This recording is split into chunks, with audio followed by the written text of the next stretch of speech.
Halo guys, apa kabar kalian semua? Semoga kalian sehat selalu dan banyak rezekinya. Dan untuk baru pertama nonton channel ini, gua ucapin welcome to my channel. Dan jangan lupa tekan tombol subscribe dan lonceng notifikasinya biar kalian nggak ketinggalan konten-konten terbaru yang ada di channel ini.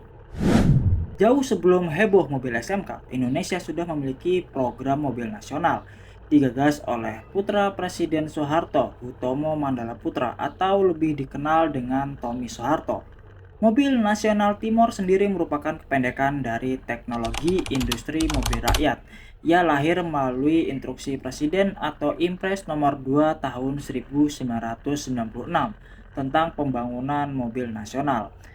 PT Timor Putra Nasional atau PT TPN milik Tommy Soeharto ditunjuk sebagai perusahaan yang memproduksi merek mobil nasional pertama di Indonesia ini.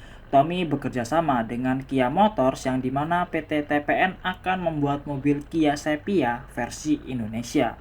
Lalu dengan alasan pabrik produksi di Indonesia belum siap, PT TPN mengimpor mobil secara utuh dan hanya mengganti nama serta logonya dan pertama kali diluncurkan di Indonesia pada 8 Juli tahun 1996. Impres nomor 2 tahun 1996 juga memberikan fasilitas pembebasan pajak penjualan barang mewah atau PPNBM dan pembebasan bea masuk atas impor komponen yang belum dibuat di dalam negeri.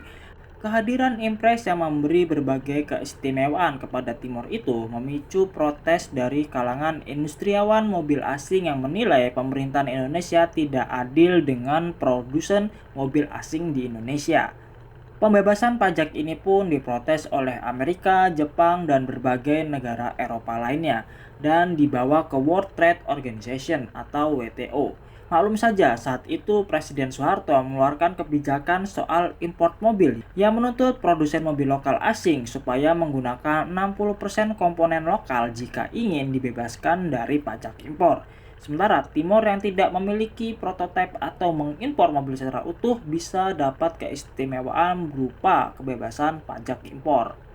Dengan berbagai keistimewaan pajak yang didapat, mobil sedan Timor S515 ini dijual dengan harga on the road 37 juta. Jauh lebih murah dari pesaingnya Toyota Starlet yang dijual 48,4 juta dan Toyota Corolla MT sekitar 76 juta.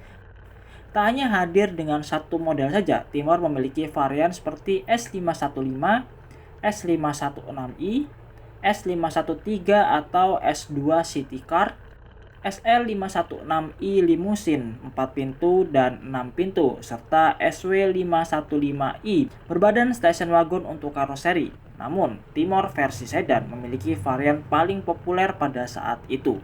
Lalu bagaimana performa kendaraan mobil nasional ini?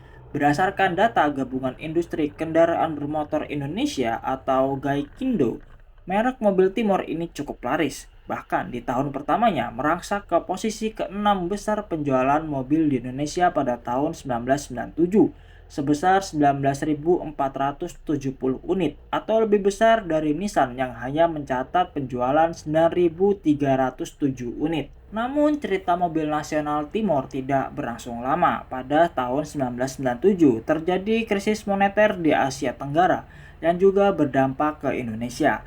Krisis ekonomi turut berdampak ke krisis politik hingga akhirnya Presiden Soeharto mundur dari jabatannya pada 21 Mei 1998. Di sisi lain, Kia Motors sebagai partner Timor pun mengalami kebangkrutan pada tahun 1997 hingga akhirnya dibeli oleh Hyundai pada tahun 1998. Proyek mobil nasional pun akhirnya ditutup.